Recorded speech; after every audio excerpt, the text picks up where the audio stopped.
اعوذ باللہ من الشیطان الرجیم بسم اللہ الرحمن الرحیم یا ایہا النبی قل لأزواجک وبناتک ونساء المؤمنین يدنين عليهن من جلابيبهن ذلك أدنى أن يعرفن فلا يؤذين وكان الله غفورا رحيما صدق الله العظيم 22واں پارہ سورۃ الاحزاب آیت نمبر 59۔ اس کی میں نے تلاوت کی۔ اس آیت کا سب سے پہلے ترجمہ سمجھ لیجئے۔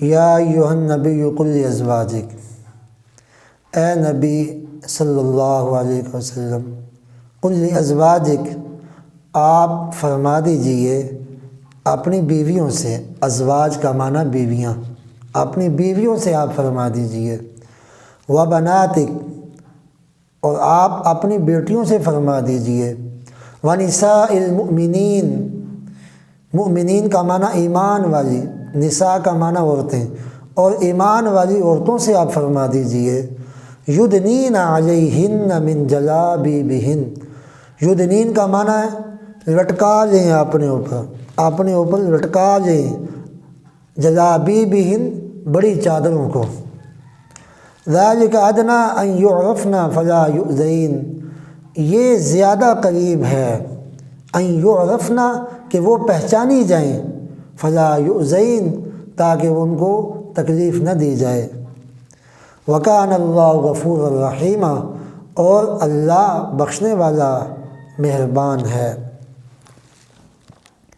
اس آیت کے اندر اللہ تبارک و تعالیٰ نے پردے کا حکم دیا۔ 5 ہجری میں یہ آیت نازل ہوئی ہے، اور اس کا شان نزول یہ تھا، صحابہ کرام رضی اللہ تعالیٰ عنہم اجمعین کی بیویاں صحابیات باہر قضاء حاجت کے لیے باہر جاتی تھیں، اور آپ صلی اللہ علیہ وسلم کی ازواج مطہرات رضی اللہ تعالیٰ عنہن قضاء حاجت کے لیے باہر جاتی تھیں، تو مدینہ منورہ میں منافقین رات کے وقت میں باہر گھومتے تھے، اور وہ باندیوں کو چھیڑتے تھے، خواتین کو تنگ کرتے تھے۔ تو ازواج مطہرات رضی اللہ تعالیٰ عنہن جب گھر میں تشریف لائیں اور ایسی باتیں دیکھی کہ اور بھی کئی عورتوں کو وہ چھیڑ چھاڑ کرتی ہیں، تو آپ صلی اللہ علیہ وسلم کو بتایا، تو اللہ تعالیٰ نے پھر یہ آیت نازل کی، یا ایھا النبی قل لازواجک۔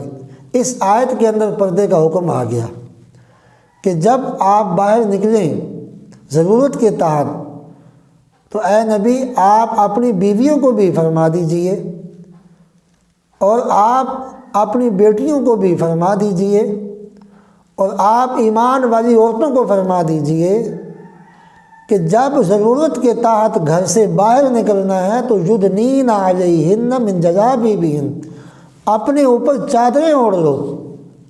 اب یہ حکم اللہ تعالیٰ نے اس قرآن میں تمام ایمان والی عورتوں کو حکم دے دیا، پردہ لازم ہو گیا، اب یہ پردہ فرض ہے۔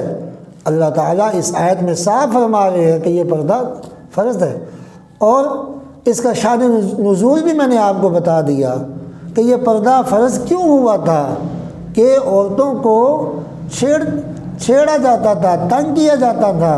مدینہ منورہ میں مسلمان عورتوں کو تنگ کیا جاتا تھا، منافقین تنگ کرتے تھے، رات کے وقت میں گھومتے پھرتے تھے۔ اللہ تعالیٰ نے پھر یہ اور آگے فرمایا، ذالک ادنیٰ ان یعرفن، یہ زیادہ قریب ہے کہ وہ پہچانی جائیں، فلا یؤذین، اور پھر ان کو تکلیف نہ دی جائے۔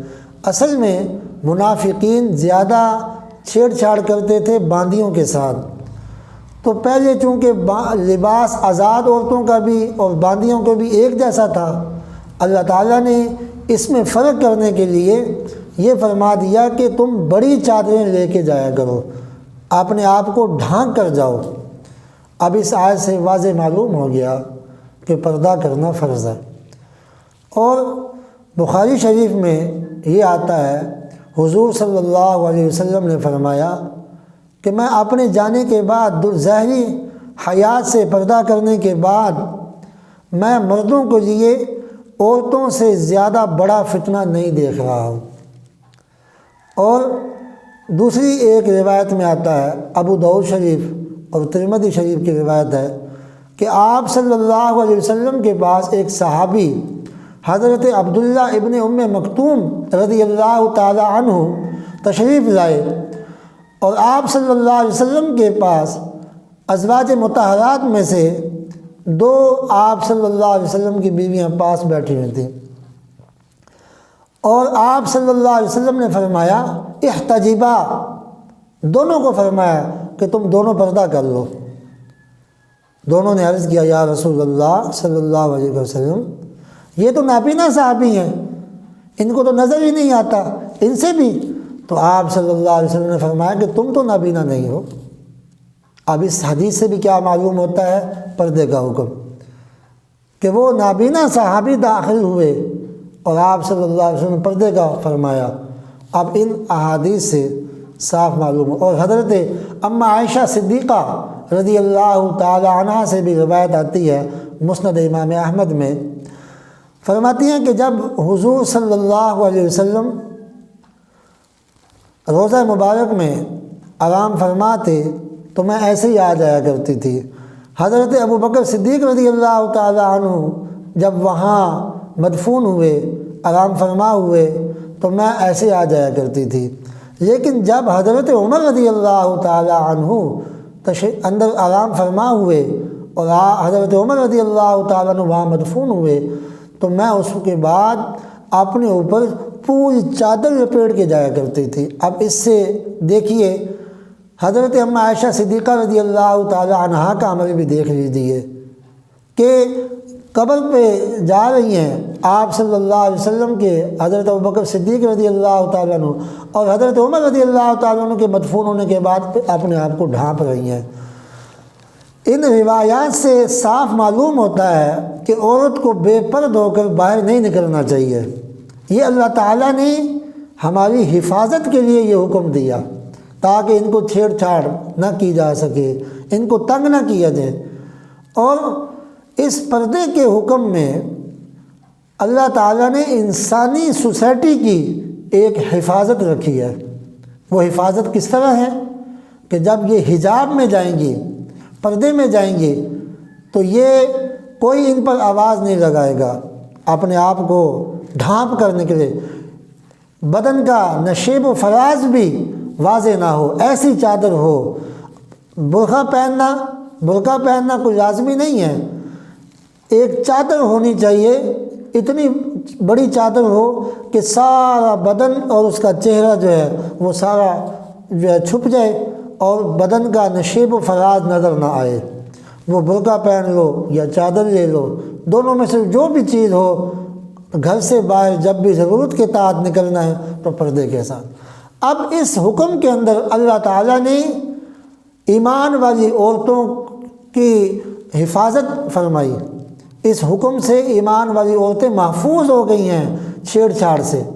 اور میں حیران ہوں، آج بھی دیکھو ہماری ایمان والی عورتوں میں سے ہی وہ کس طرح کی مسلمان عورتیں ہیں کہ وہ کہتی ہیں کہ یہ اسلام میں کیا یہ پردے کا حکم آ گیا، یہ تنگ کیا جا رہا ہے۔ یہ بعض ایسی باتیں بھی ہم نے سنی، وہ کہتے ہیں کہ یہ صحت کے لیے نقصان دہ ہے۔ اب یہ ایمان والی ہو عورت، مسلمان عورت ہو، کیا ان کی زبان سے یہ زیب دیتی ہے یہ باتیں؟ اللہ تعالیٰ نے جو اس میں حکم دیا ہے وہ ہماری حفاظت کے لیے دیا ہے، وہ ہماری حفاظت کے لیے دیا ہے۔ اور آج ایک مخلوط تعلیمی نظام ہو، کہیں بھی مخلوط تعلیمی نظام بھی نہیں ہونا چاہیے، مخلوط تعلیمی نظام سے بھی گریز ہونا چاہیے۔ تعلیمی نظام ہو پردے کے اندر ہو۔ اگر کہیں بچے اور بچیاں آپ نے بٹھانی ہیں، بڑی عمر کی ہیں، بالغ ہو گئی ہیں، تو ان کو بھی علیحدہ علیحدہ پردوں کی جگہوں میں آپ ان کو تعلیم دیں، لڑکیاں علیحدہ ہوں لڑکے علیحدہ ہوں، مکس نہ کیا جائے، پھر وہی خرابی آئے گی۔ اصل اس پردے کا حکم جو ہے وہ عزت کو محفوظ کرنا ہے، عزت کو محفوظ کرنا ہے۔ ایک 1.5 صدی پہلے ایک ڈاکٹر سپنسر فلاسفر گزرا ہے، اس نے یہ بات کی، جو جدید تہذیب کے دلدادہ ہیں اور جو آوازیں لگاتے ہیں کہ یہ ایمان والی عورتوں کو، مسلمانوں کو کیا پردوں میں لے کے آتے ہیں، یہ نہیں ہونا چاہیے، یہ مضر صحت ہے، یہ ترقی کے راہ میں رکاوٹ بنتی ہیں۔ وہ ڈاکٹر فلاسفر جو تھا یورپ کا، وہ کہتا ہے کہ یورپ کی 45 کروڑ آبادی ہے، 45 کروڑ آبادی ہے، اور اس آبادی میں سے یقین سے نہیں کہا جا سکتا کہ 45 بچے بھی حلالی ہوں، 45 کروڑ کی آبادی میں سے۔ اور یہ اس کے ریمارکس ہیں، ڈاکٹر سپنسر فلاسفر جو 1.5 صدی پہلے کا اس کا یہ ریمارکس ہیں۔ اور اس نے کیا ریمارکس دیے؟ اسی پر دیے کہ جتنی یہ بے پردگی اور جتنا جو ہے وہ آوارگی ہوگی تو اس بے حیائی پھیلے گی اس سے۔ سب سے انسان کے چہرے سے ہی تو آگے، یہ فتنہ تو چہرے میں ہی ہے، سارا فتنہ اسی چہرے سے ہی ہے۔ اگر چہرہ نظر آتا ہے تو پھر دوسرا بھی دیکھتا ہے، تو پھر وہ اسی طریقے سے وہ آگے بے حیائی کو پہنچتا ہے۔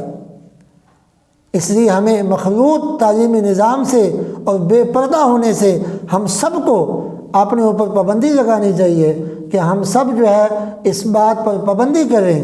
ہماری بہنیں جو سن رہی ہیں وہ خدا را میری بات سے ناراض نہ ہوں، وہ اللہ کے لیے میں ان سے عرض کرتا ہوں کہ اللہ تعالیٰ نے جو ہمیں حکم دیا ہے یہ ہمارے فائدے کے لیے ہے، اور یقین کیجئے اللہ تعالیٰ نے جو حکم دے دیا ہے اگر ہم اس کو تسلیم کریں اس میں فائدہ ہمارا ہے۔ اللہ حکیم ہے اور حکیم کا کوئی حکم حکمت سے خالی نہیں ہوتا، اس میں بڑی حکمتیں ہیں۔ اب جب ہم بے حجاب ہو کر نہیں نکلیں گے اور پردے میں نکلیں گے تو پھر ایک مسلمان سوسائٹی کے اندر ایک امن پھیلے گا۔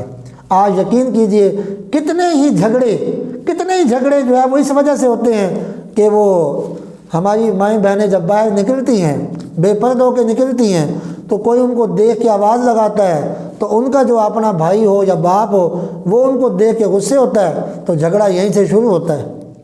اب یہ جھگڑے کی بعض دفعہ قتل تک بات پہنچ جاتی ہے، قتل و قتال تک بات پہنچ جاتی ہے، خاندان کے خاندان جو ہے وہ قتل ہو جاتے ہیں صرف اس وجہ سے کہ اس نے دیکھا تھا، اس نے آواز لگائی تھی اور اس کو غصہ آ گیا۔ یہ غیرت پہ ٹھیک ہے، غیرت انسان کی بحث نہیں ہونی چاہیے، لیکن میں یہ کہتا ہوں اگر ہم اسلام کے اس حکم کو لے لیں جو اللہ نے سورۃ الاحزاب کے اندر آیت نمبر 59 میں 22ویں پارے میں جو اللہ نے یہ حکم نازل کیا ہے، اس میں تھوڑا غور کر کے دیکھیں، یہ سارے جھگڑے اس کا سد باب ہے، یہ سارے جھگڑوں کا سد باب ہے اس آیت پہ عمل کرنا۔ وہ ایک شاعر کیا کہتا ہے کہ سب مجھ ہی سے کہتے ہیں کہ رکھ نگاہ نیچے اپنی، کوئی ان سے نہیں کہتا نہ نکلو یوں عیاں ہو کر۔ یہ آج بے حیائی کے نعرے لگانے والے یہ کہتے ہیں کہ میرا جسم میری مرضی، یہ بے حیائی نہیں ہے۔ اس کا مطلب کیا ہے کہ پاکستان کے اندر بے حیائی اور فحاشی اور یعنی بے پردگی عام کر دی جائے، یا اپنے حسن پر اتراتے ہو۔ اللہ تعالیٰ اگر تمہیں 10 دن جو ہے وہ چارپائی پہ لٹا دے، وہ کہاں جائے گا میرا جسم میری مرضی؟ نہ یہ ہمارا جسم نہ ہماری مرضی، یہ جسم بھی اللہ کا ہے، مرضی بھی اس پر اللہ کی چلے گی۔ انسان کیا میرا جسم میری مرضی ہوتی ہے؟ میں حیران ہوں، اتنا بے حیائی والا نعرہ یہاں پاکستان کے اندر مسلمانوں کے اندر اور مسلمانوں کی اکثریت رہتی ہے، اس کے اندر یہ لاگو کیا جاتا ہے۔ اللہ کا جسم ہے، یہ انسان کا بنایا ہوا جسم اللہ نے بنایا ہے، اللہ نے انسان کو جسم دیا، اس پر مرضی بھی اللہ کی چلے گی۔ اگر اللہ تعالیٰ اس میں سے ہماری طاقتیں ختم کر دے، آنکھ میں دیکھنے کی طاقت ختم ہو جائے، ہاتھ میں اٹھنے کی صلاحیت ختم ہو جائے، چلنے کی صلاحیت ختم ہو جائے، تو انسان بے بس ہے۔ اور میں سب کو تمام ایمان والے مرد اور عورتیں میں سب سے یہ عرض کرتا ہوں کہ اللہ کے اس حکم کو پڑھیں اور اس پہ عمل کریں، انشاءاللہ سارے فتنوں کا سد باب ہوگا۔ اللہ ہم سب کو عمل کی توفیق عطا فرمائے۔ وآخر دعوانا ان الحمد للہ رب العالمین۔ السلام علیکم ورحمۃ اللہ وبرکاتہ۔